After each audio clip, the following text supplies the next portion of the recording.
Little Primer is back-to-back conversations with someone passionate about their work and passionate about someone else's work. Mostly art and mostly Atlanta. I'm your host, Sean Mills. So we're here with Jessie today. She's a recreation specialist at the Art Station and Big Shanty. So could you tell me, Jessie, what it is the Art Station Big Shanty? The Art Station, we are a facility with a rotating gallery. We have multi-purpose classrooms and a pottery studio with 8 wheels, 2 kilns. So throughout the year we offer different classes for all ages. Summer camp, though, we focus mostly on kids because there's just no way we can do both. That's a full operation. And then we're also try to see ourselves as a community center that brings arts to our little corner of North Cobb. So.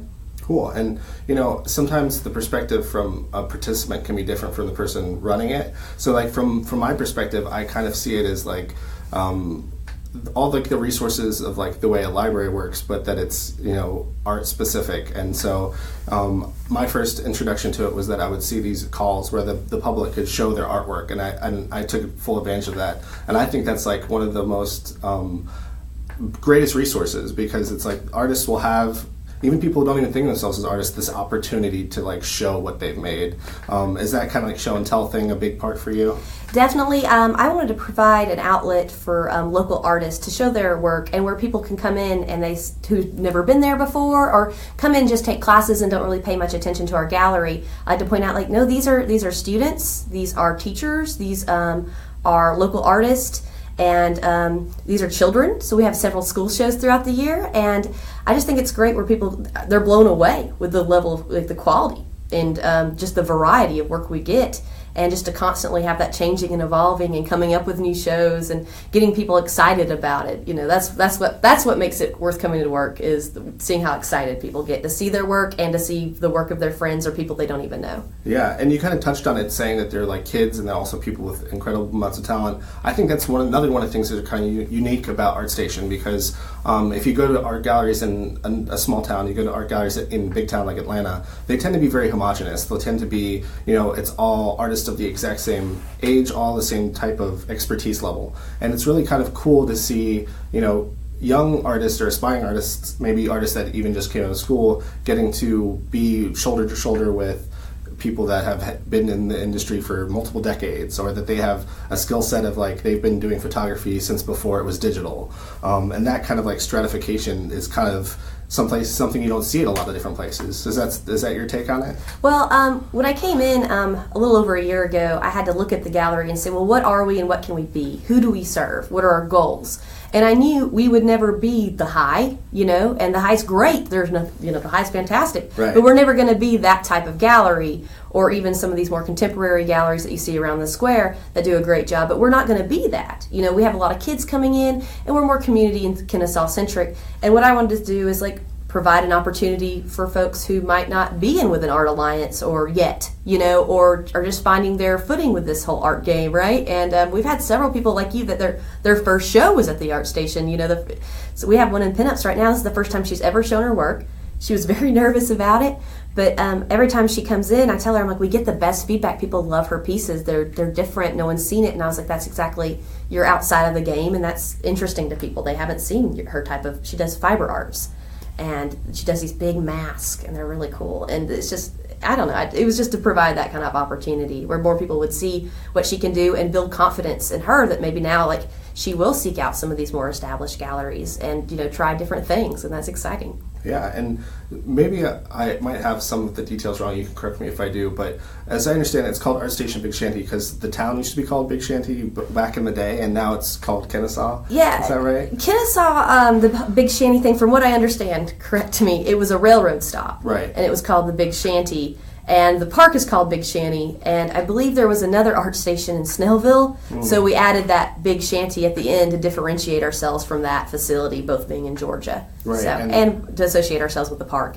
And so you mentioned that you've worked with the Kennesaw Art Council, and from my perspective, it kind of seems like it's really vibrant and it's really on the rise. Do you think of Kennesaw as having kind of a unique art culture right now? I think Kennesaw is on the cusp of something big. I look at our neighbors. I look at what Ackworth's doing. Ackworth's doing great. The Ackworth Arts Alliance, the whole rezoning and how they're handling their downtown is super exciting. I look at what the Marietta Arts Council is doing, their new mural projects and all the development we see around downtown Marietta. And I think Kennesaw is the next big one. We are a college town.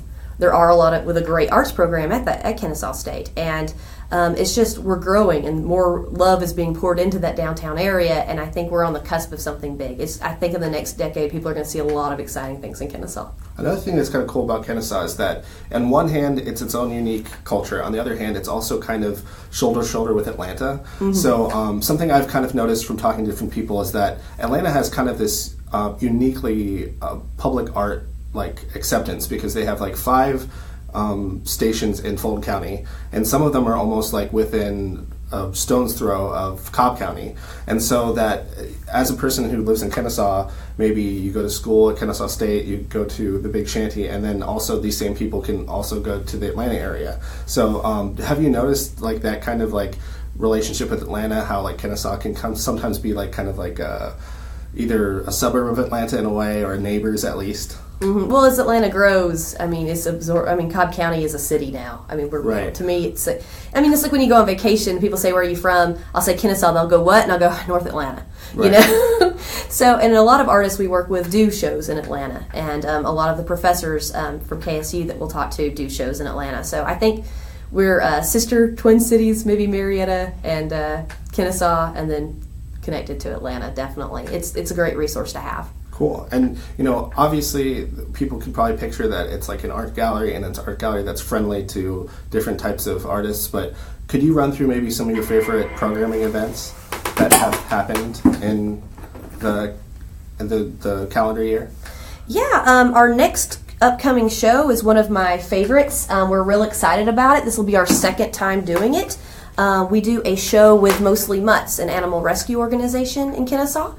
We do a show every October now. Well, I should say every, it's our second one, called Off the Leash. And it's all pet-themed work. It is an open show. We accept work from all age ranges, levels of experience, very similar to our pinups, but we do ask that it's ready to hang, you know. And, so all the proceeds from that show go to Mostly Mutts Animal Rescue. And artists can choose to donate 30% of their sales or 100% of their sales to Mostly Mutts Animal Rescue. And then we have a big reception where we have live music. We're going to have face painting this year. That's new. We have free hot dogs, and local businesses donate food to the reception. And it's just a blast. It's really fun. I mean, last year, I think we had roughly 200 people attend. And this year we actually had more lead time and more time to promote. So I'm very excited / nervous to see how many people we have in the building, but it'll be a great thing. And the more people who come out and support this great organization. And it is a great show because everything you see on the walls, like, we love our animals, right? Every time I walk through, I smile. It's something different I haven't noticed before. Yeah, and this could be a shift that you don't necessarily consciously make, but it's one that I've started to notice, which is back in the day, there was this concept of when you go to an art show, it's almost like you wear your Sunday clothes, you're supposed to be quiet. And now I think that I almost think of it as uniquely Southern, uniquely Atlanta, that sometimes these shows can almost be like parties, that it's like a barbecue, and there's hot dogs, people are grilling, and kids are having fun out front, and it doesn't have to be like this stoic thing anymore, right? No, and art should be approachable. Art's for everyone. You know, There's a setting for, your Sunday best, and there's a setting for that. And it's a great thing that those kind of galleries and events exist. They, raise a lot of money, doing things that way.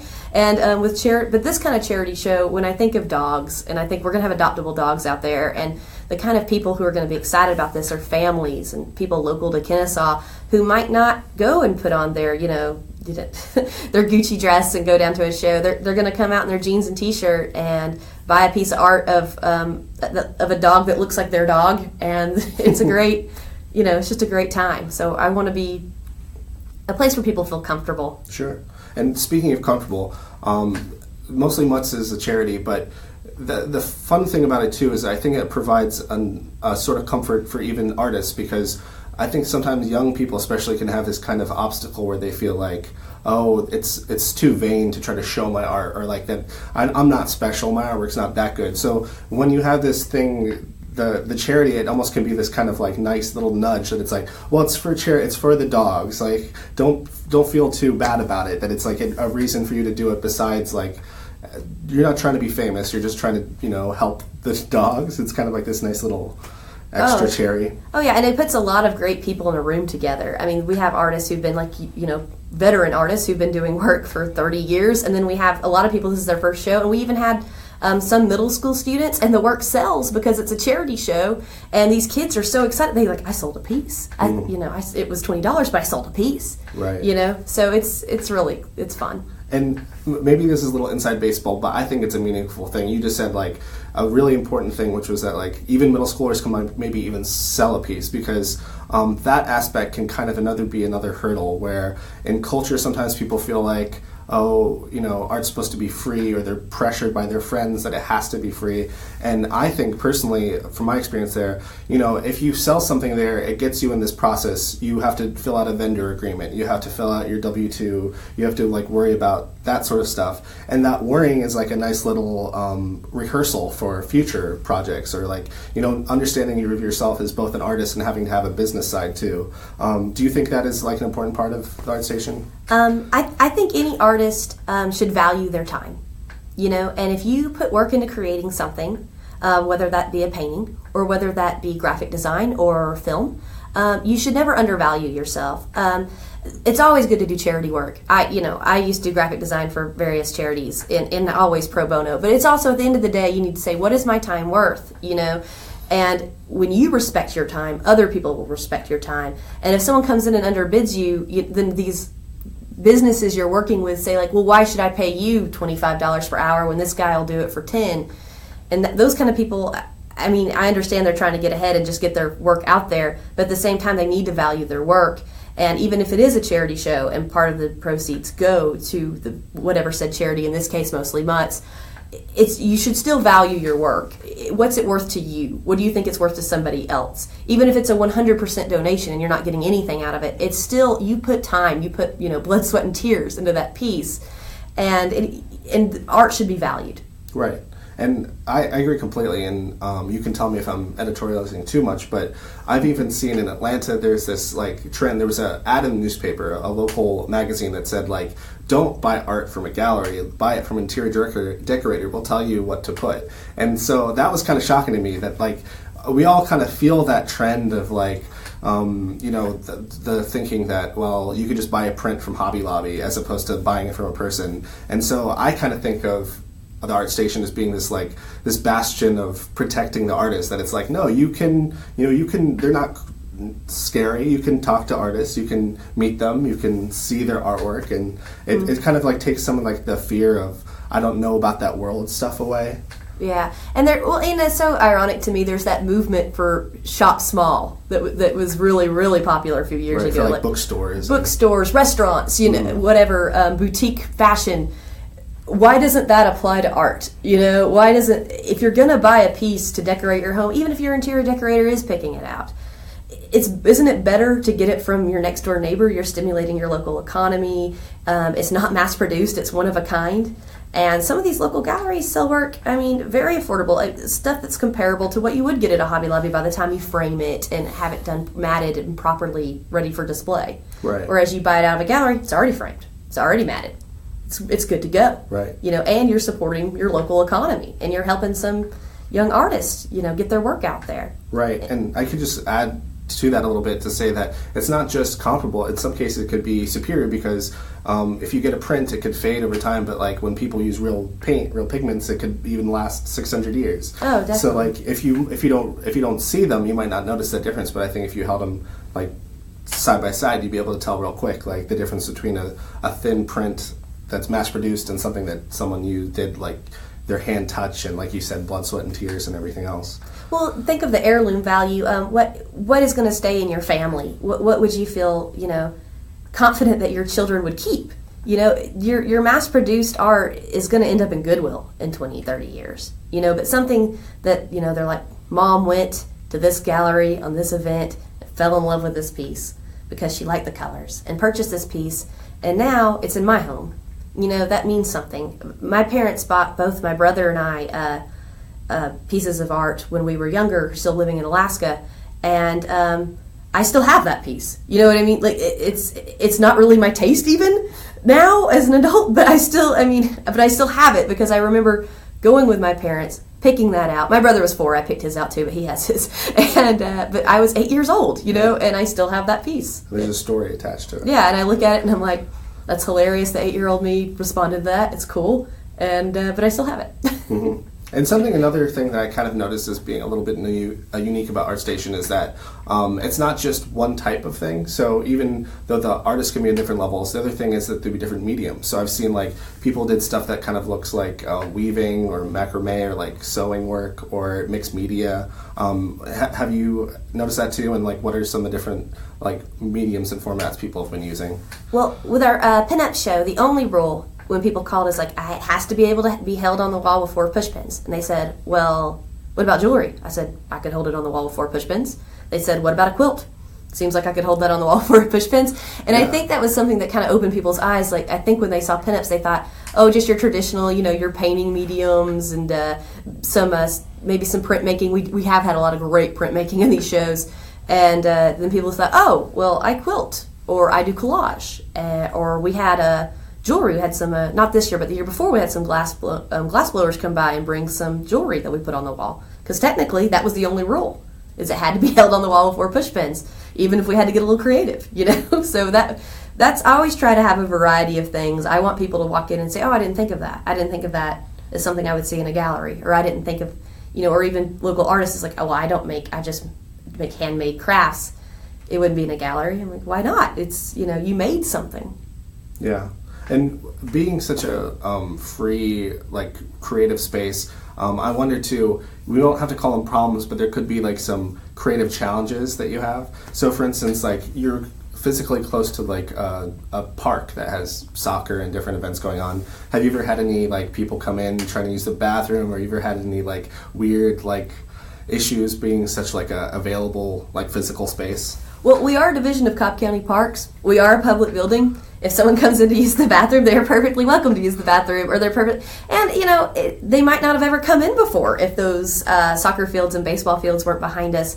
So while they're in 9 out of 10 times, if someone's on a run around the park and they come in just to use our facilities, they take a flyer with them for our upcoming classes. So I look at it as an opportunity to just maybe people go, oh, wow, this place is really cool. And I go, thank you. Here's what we have coming up next month. And then we have a holiday market in November and December. Make sure you come back and do your holiday shopping. So I look at it as an opportunity, not really an obstacle. So it's not a big deal to me. Sure. And I just say anybody who walks through my door is a good thing. Mm-hmm. And another good challenge I think you're now transitioning away from in the calendar year is the summer camps. I feel like that's another big one where it can be like we might not necessarily come to the Art Station every year to every day to every show. But if we have kids, we're always kind of looking at like maybe we could find something that you could do in the summers. Do you want to share any like stories from summer camp or experiences that happened? Let's see. Summer camp is an operation. It runs itself with good planning, and it's a blast. I mean, we have different kids. We have kids that come every year, and we have kids that might come every week for the entire summer, and then we'll have some kids who just come for a couple. But it's really, the best part about it is seeing how excited the kids get with the various themes or project and the level of work that some of them put out. We did a public art camp, specialty camp for the first time last summer, and they made the tiny doors. And they were fantastic. They came out so great. The kids had such a good time because they were familiar with that concept, the Atlanta tiny doors. And then they're like, oh, we get to make tiny doors? And bringing things that, it's like, yeah, anyone can make tiny doors. It's not just a certain niche group in Atlanta who makes these. No, you can make them and you can put them at your own house.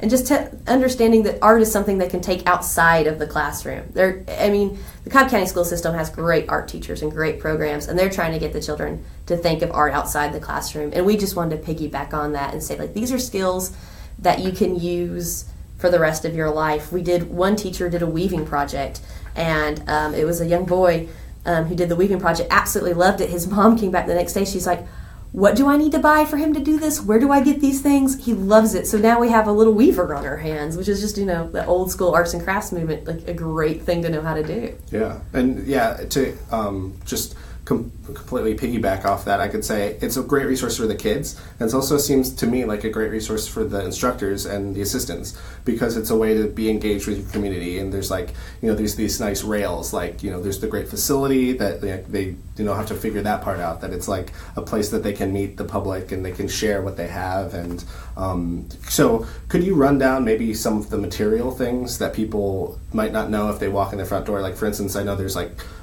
clay work, right? That there's like, and so could you kind of describe like some of the different classes that go on there? Yeah, when I hear art, I think very broadly. Sure. So we have a pottery studio with, how many pottery classes do we have?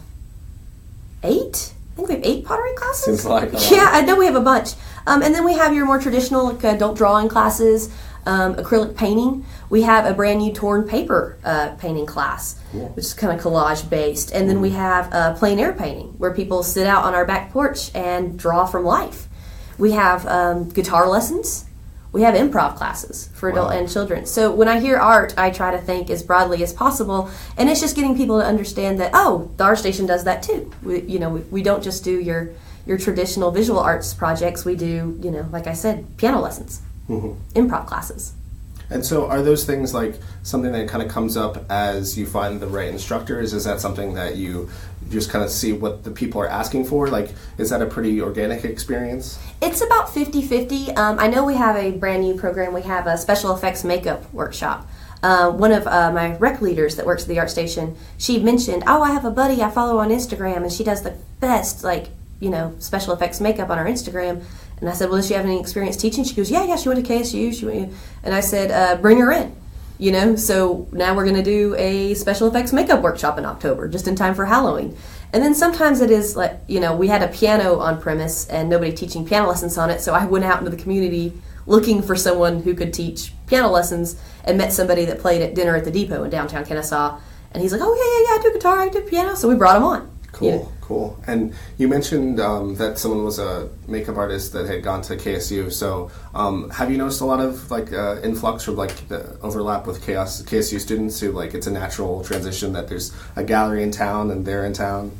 Yeah, a lot of my summer camp staff is either KSU students or graduates or professors. My clay hand building teacher is a professor at KSU. I don't know how we got her. I'm overjoyed to have her. She's fantastic. She just loves what she does. She just loves, she says, well, I teach adults and it's fun to teach kids again. Sure. And she looks at it as being active in her community. So, and then a lot of our shows, we try to go flyer the KSU campus. So a lot of our shows, the more open shows, we do have a lot of KSU students. Starting with our Impress show last year, we worked with the KSU Print Club and Red Onion Press.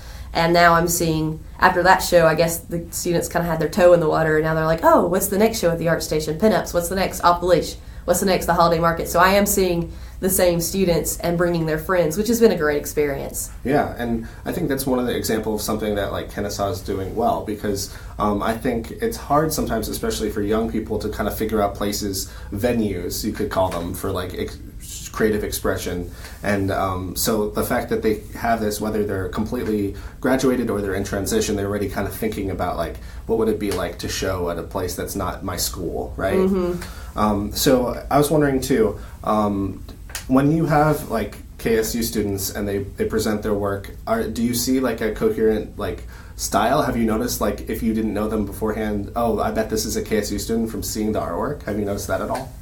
With the print, there's a lot of printmaking. So sometimes when I see printmaking, because KSU has such a great printmaking program, I'll look at things and go, I bet that came from the KSU Print Club, because I can look at the superior quality and just how different it is, But there are movements in art.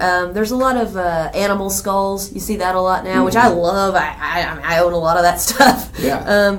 But, art, like anything else, goes through trends. Yeah. And things that seem to be, and I'm not using trendy in a bad way, but things that seem to be a little more up and coming, 9 out of 10 times I go, I bet that's a KSU student. Yeah. Just because it's different. And somebody who's actively in an academic setting is going to be thinking differently to build up that portfolio and get that graduation credit and get those grades, and, pushing their mediums and seeing, what they can bring into things that might be different and, up and coming. So usually if it's a little more, I don't want to say hip, but a little more up and coming, sure, I'm kind of thinking That's probably somebody younger than me. So I'm going to guess that's a KSU student. Right. And in trends in general, like you're available as a person that works in a community center that you could see, like even fashion or like with kids with summer camp, you'll find out it's like, oh, they're all talking about Fortnite or they're all talking about this. Like there's these cycles that come through. Yeah, and as somebody who works with kids but doesn't have kids, it's always interesting. Like I didn't know what Paw Patrol was. Like I thought like kids just wore shirts with like puppies that were firemen. I'm like, oh, good on you, kid. That's cute.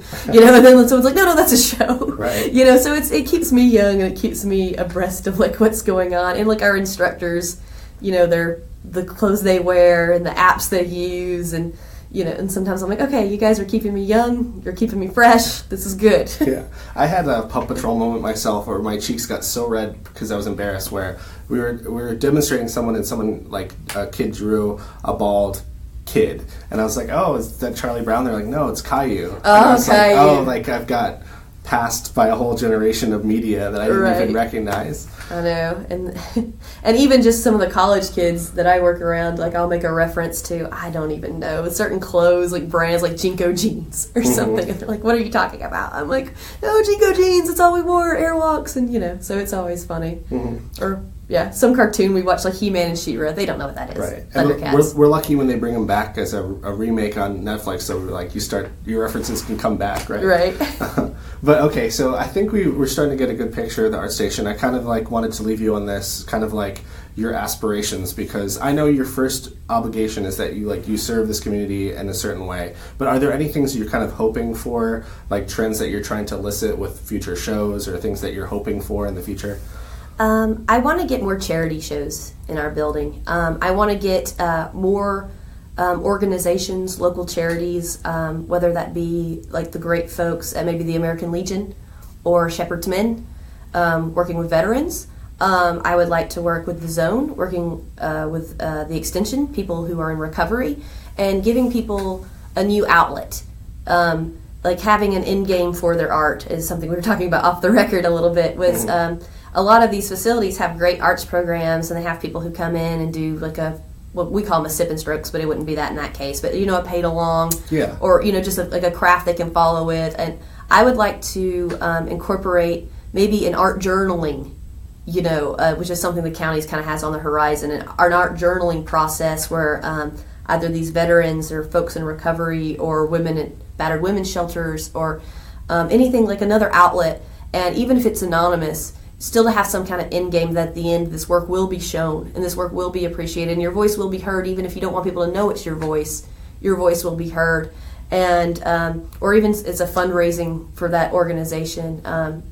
That's where the future of the Art Station is. We got the ball rolling with Mostly Mutts, letting our gallery space out to the community and the folks that serve the community. And as a Rotarian, I have to say I'm a Rotarian, or the club will find me. As a Rotarian, I'm having this great opportunity to meet so many people from these types of organizations, and to bring my skills and my resources through the county to these different organizations as a partnership, moving towards the futures. Definitely, that's where I'm moving towards. And I think from the organization's standpoint, from the outside perspective, I think it doesn't hurt to ask. So, like, if you are with a charity, if you're with an organization, you could always, like, contact people like Jessica and or similar to wherever you live and say, like, hey, you know, we're this group, we're looking to partner, and, you know, we can try to see, like, where our calendars overlap. And if it doesn't work immediately, you know, sometimes you can prepare for the next cycle. You should just always be feeling like it doesn't hurt to ask, is my perspective. Oh, yeah. And I'll tell you, anyone that contacts me, if I can't help them, I will try and find them someone who can. That's always, if you're coming from the right place and you have good ideas and you're moving in the right direction, if I'm not the resource for whatever reason, if I can't make it work, I will try and find somebody who can. So if you reach out, 9 out of 10 times, people are happy to help you. Right. And so if people are ready to start making some connections, where can people find you and how can they get in contact with Art Station? Okay, well, the best place usually to start is our website, which is Art Station Cobb. That's Cobb with 2 B's like the county, .org. Another good place is to follow us on social media through our Facebook, our Twitter, or our Instagram. So we usually post like our upcoming shows and things like that. Or just drop in. We're open Tuesday through Friday. Come by and see me. Yeah. And I can't stress enough how well updated their social media is, and that you can always contact them through that, and the people usually respond very quickly. Some organizations they'll have their website up and it doesn't change forever, but the Art Station's been very good about keeping the public informed about what's going on. Well, as much as we do and as fast as things change, we have to stay on top of it, because as much programming as we offer and things are constantly cycling out seasonally, we're like, okay, that's one thing I love about my job is about the time that I'm sick of something, it's time to do something else. Right. Well, thanks so much for talking with Jessie. Oh, thanks for having me, Sean.